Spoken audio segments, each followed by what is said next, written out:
बिस्मिल्लाहिर्रहमानिर्रहीम। अस्सलाम वालेकुम। मैं हूं सलमान हैदर। दुआ है परवरदिगार से कि उसने आपको और आपके अहले खाना को अपनी हिफ्ज़ व अमान में रखा हुआ। यूँ कहीं कि कसर कहीं भी नहीं छोड़ी जा रही।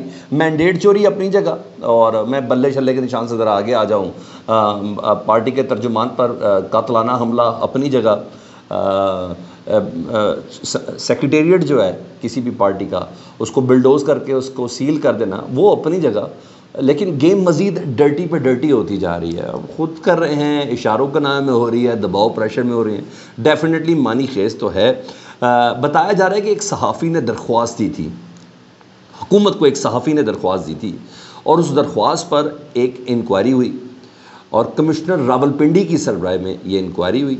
पहले वाले नहीं जिन्होंने कुछ चीज़ें ऐसी बोल दी थी जिसकी बिना पर उनको पागल कहा गया था, ये नए वाले कमिश्नर रावलपिंडी है ना, उनकी सरबराही में ये कमेटी बनाई गई थी। इस पर इंक्वायरी हुई और रिपोर्ट पंजाब हुकूमत को पेश की गई, और इस रिपोर्ट के मुताबिक इमरान खान साहब की उस गुफ्तगू की तस्दीक की गई है जिससे मुतल्लिक मुबैना तौर पर कहा जा रहा है कि इमरान खान साहब की रियासती इदारों के सरबराहों के ख़िलाफ़ वो गुफ्तगू थी, और रियासत मुखालिफ मुबैना तौर पर इमरान खान साहब का ये बयानिया होता है और बगावती बयानिया होता है। और इस रिपोर्ट की तस्दीक के बाद पंजाब हुकूमत की काबीना का आज 8वां इजलास था वज़ीर आला मरीम नवाज़ साहिबा की सरबराही में, और उस इजलास पे पंजाब काबीना ने इमरान खान साहब की गुफ्तगू पर, जो वो जेल में करते हैं, बकौल उनके रियासत मुखालिफ गुफ्तगू करते हैं, उस पर इमरान खान साहब के ख़िलाफ़ कार्रवाई करने का फ़ैसला किया गया है कि उनका बयानिया नफ़रत अंगेज़ होता है। और बयानिया वही है जो इमरान खान साहब आर्टिकल्स के अंदर भी लिख चुके हैं, बता चुके हैं, जिसमें आर्मी चीफ साहब से मुतल्लिक इन तमाम मामलात के मौजूदा हालात की कितनी ज़िम्मेदारी जनरल बाजवा साहब के पास है, मौजूदा हालात में अगर मुझे कुछ हुआ तो इसके ज़िम्मेदार मौजूदा आर्मी की चीफ की इस्टेब्लिशमेंट की क़यादत होगी, लाइक इस तरह की कुछ चीज़ें थी ना। तो अब कार्रवाई मंजूर कर ली गई है जी, और मरीम नवाज़ साहिबा की जानिब से, उनकी हुकूमत की जानिब से इमरान खान साहब के ख़िलाफ़ पहली बार ओपन कार्रवाई, पीछे तो जो हो रहा होगा, ओपन कार्रवाई का ये हुक्म मिला, और यकीनन पाकिस्तान तहरीक इंसाफ भी इसके ऊपर रिएक्शन देगी और अदालत में भी चैलेंज करेगी, बल्कि सहाफ़ी कम्यूनिटी पूछ रही है, क्योंकि वज़ीर इत्तलात है ना अज़मा बुखारी साहिबा, उन्होंने प्रेस कॉन्फ्रेंस में इस कार्रवाई से मुतल्लिक, काबीना के इस फैसले से मुतल्लिक, मरीम नवाज़ साहिबा की सरबराही में काबीना के इस फैसले से मुतल्लिक बात की थी। तो उन्होंने पूछा कि वो सहाफ़ी हैं कौन, वो कौन सहाफ़ी है। सहाफ़ियों ने पूछा ना, भाई ज़रा हमें भी बता दें, कम्यूनिटी है हमारी, बताए तो सही कौन सहाफ़ी जिसने ख़त लिखा है, क्योंकि अज़मा बुखारी साहबा ने तो प्रेस कॉन्फ्रेंस में नाम लिया नहीं, तो हमें भी बता दें। और ये एक नया हंगामा पड़ गया। सहाफ़ी पूछ रहे हैं वो कौन सा सहाफ़ी है, वो कौन लोग हैं जिनका कद्दा इस्तेमाल करके आप इमरान खान साहब के ख़िलाफ़ ये कर रहे हैं।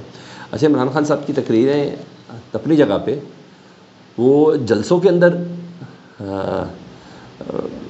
आर्मी चीफ, DG ISI की तस्वीर लगाना, गुजरांवाला में हुए बाजवा और जजेस की तस्वीर लगाना, और ये सब चीज़ें, इसकी कार्रवाई किस काबीना की मंजूरी देगी। खैर बहरहाल मामला ज़बरदस्त हो चुका हुआ है, गेम मज़ीद जिसे कहते हैं ना डर्टी हो चुकी है। ठीक है, उधर आपको पता है कि chief justice Lahore high court जो हैं मलिक शहजाद अहमद ख़ान चीफ जस्टिस साहब, उनके साथ पंजाब हुकूमत के मामलात को इतने अच्छे नहीं चल रहे। उन्होंने एक इंतज़ामी हुक्म भी जारी किया था, बार बार किया था कि जजेस की तैनाती की जाए, वो नोटिफिकेशन रोका हुआ था, और आज तकरीब में थी, ट्रेनिंग सेशन था जजेस का, जुडिशल ट्रेनिंग सेशन था, उस तकरीब में उन्होंने ख़िताब किया, और वो ख़िताब बराह रास्त TV पे चला भी, तो उन्होंने बहुत चीज़ें वाशगाफ और बड़ी क्लियर की हैं, और गैर मामूली ख़िताब था, उसके अल्फाज, ये तमाम चीज़ें बता रही हैं कि ये वो जुडिशरी नहीं है जिसकी आदि रहे में सारे, ये वो जुडिशरी नहीं है। चीफ जस्टिस ने कहा ख़िताब करते हुए कि वो किसी इदारे या हुकूमत से लड़ाई नहीं चाहते, ठीक है, लेकिन अगर इदारों का एहतराम नहीं तो हमसे भी किसी किस्म की तवक्को ना की जाए, यानी अगर हमारी कोर्ट्स का एहतराम नहीं किया गया ना तो हमसे भी किसी किस्म की तवक्को ना रखी जाए।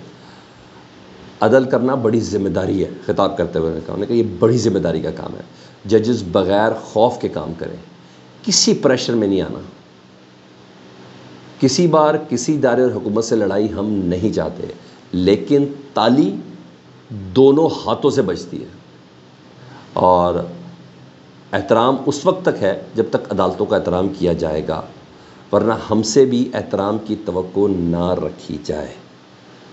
مطلب جج صاحب نے، chief justice Lahore high court نے کوئی چیزوں کو رسپونڈ کیا ہے، کچھ حرکات اور سکنات کو پنجاب حکومت کے رسپونڈ کیا ہے، پیغام دیا، اور پھر ہوا خطاب کے فوراً بعد اس پیغام پر عمل، باقاعدہ وہ نوٹیفیکیشن سامنے آ گیا جس میں مختلف لوور کورٹس میں پنجاب حکومت نے جو لا افسران جو ججز تعینات کرے تھے ان کا نوٹیفیکیشن جاری ہو گیا.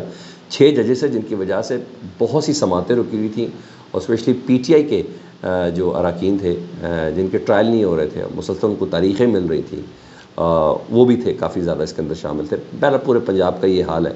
تو اس میں 6 ججز اے ٹی سی کے، اینٹی ٹیررسٹ کورٹ کے 6 ججز تعینات کیے گئے ہیں، جس میں ساہیوال، فیصل آباد، گجرانوالا اور لاہور کے 2 ججز بھی شامل ہیں. ان کے نام بھی آئے ہیں، میں نے کہا مناسب نہیں سمجھتا ان ججز کے نام، وہ اے ٹی سی کے ہیں، ان ججز کے نام سامنے نہیں لگوں تو زیادہ مناسب ہوتا ہے. ان کی خاص رسپیکٹ ہوتی ہے، ان کی سیکیورٹی کے بھی بڑے میٹرز ہوتے ہیں جی. تو 6 ججز chief justice Lahore high court کی تقریر کے بعد ان کا نوٹیفیکیشن جاری ہو گیا. ادھر ایک اور مزے کی چیز سنیں، مزہ آ گیا. ویسے پیمرا نے آرڈر جاری کیا تھا کہ جتنے بھی رپورٹر ہیں، جتنے بھی میڈیا ہاؤسز ہیں، نہ وہ ٹکر چلا سکتے ہیں، نہ رپورٹر عدالتی کارروائی کو رپورٹ کر سکتا ہے. پیمرا نے حکم دیا تھا، نہ ہی جج کی ڈیورنگ سماعت جو کلمات ہیں، جو ان کے کمنٹس ہیں، نہ ہی اس کو رپورٹ کیا جا سکتا ہے، نہ ہی ثبوتوں کو رپورٹ کیا جا سکتا ہے. صرف اور صرف جو تحریری آرڈر جج صاحب دیں گے نا اسی کو رپورٹ کیا جائے گا. تو صحافی حضرات نے اس کو چیلنج کیا. ایک تو لاہور میں چیلنج کیا گیا، اس کی ڈیٹ دے دی گئی یہ کہہ کے کہ لاہور ہائی کورٹ میں کہ یہ اتنا بڑا میٹر ہے، اس پہ ایک فل کورٹ بننا چاہیے یا ایک لارجر بینچ بننا چاہیے جو اس پہ کرے. اور اگلی سماعت 29 مئی کی رکھ دی گئی ہے.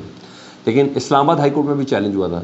تو اسلام آباد ہائی کورٹ میں چیلنج کیا تو چیف جسٹس عامر فاروق صاحب ہے نا، انہوں نے کیس بغیر سنے، یعنی کیس بغیر سماعت کے انہوں نے آرڈر جاری کر دیے کہ یہ نوٹیفیکیشن پیمرا کا بالکل درست ہے، باقی عدالتی کارروائی کو رپورٹ نہیں ہونا چاہیے، اس پر ٹھیک طریقے سے عمل ہونا چاہیے جس طرح پیمرا نے کہا ہے. یعنی الٹا صحافی حضرات پہ بات پڑ گئی نا، تو الٹا نوٹیفیکیشن کر دیا گیا کہ صحافی حضرات اس کے اوپر عمل کریں گے. ٹھیک ہے، یعنی صحافی حضرات یہ کہہ رہے ہیں کہ بھائی ہم نمازیں بخشوانے گئے تھے، ادھر روزے کلے پڑے. دیکھیں صحافی حضرات بھی تو یہ بہت غیر معمولی چیز ہے نا سر، بہت غیر معمولی کیوں نہ ہو. تحریری حکم نامے کا کہنا ہے کہ تحریری حکم نامہ بتا سکتے ہیں، جو تحریری حکم نامے میں سر آ گئے. جسٹس محسن اختر کیانی صاحب کے آج کی سماعت کا تحریری حکم نامہ کتنے صفحات پر ہے؟ 8 صفحات پر مشتمل تحریری حکم نامہ ہے. اور تحریری حکم نامے میں انہوں نے مسنگ پرسنس کے کیس سے متعلق ہے کہ تمام کے تمام جو کیسز ہیں نا اس کی سماعت براہ راست دکھائی جائے گی. ادھر چیف جسٹس عامر فاروق صاحب اسلام آباد ہائی کورٹ کا یہ کہہ رہے ہیں کہ وہ رپورٹ ہی نہیں ہوگا سماعت کے دوران کی تمام چیزیں. پیمرا کہہ رہا ہے صرف سپریم کورٹ کی سماعت جو براہ راست ہو رہی ہے وہ صرف رپورٹ ہو سکے گی. اسلام آباد ہائی کورٹ کا چیف جسٹس کہہ رہا ہے کہ نہیں، وہ سماعت رپورٹ نہیں ہو سکے گی. صرف پیمرا جو کہہ رہا ہے وہ صحیح کہہ رہا ہے. ادھر جسٹس محسن اختر کیانی صاحب مسنگ پرسن فرحاد والے کیس میں انہوں نے کہا تمام کیسز مسنگ پرسنس کے جتنے بھی وہ تمام کے تمام براہ راست نشر کیے جائیں گے، اور اس کا انہوں نے تحریری حکم نامہ جاری کر دیا ہے. 8 صفحات پر مشتمل تحریری حکم نامہ ہے، اور انہوں نے کہا بھائی انگلش نہیں اردو میں تحریری حکم نامہ دیا ہے تاکہ کسی کو اگر توتلا ہے یا اس کو سمجھ نہیں آ رہی، کوئی حقلہ ہے یا اس کی سماعت میں کوئی مسئلہ ہے تو اس کو وہ بھی سمجھ آ جائے.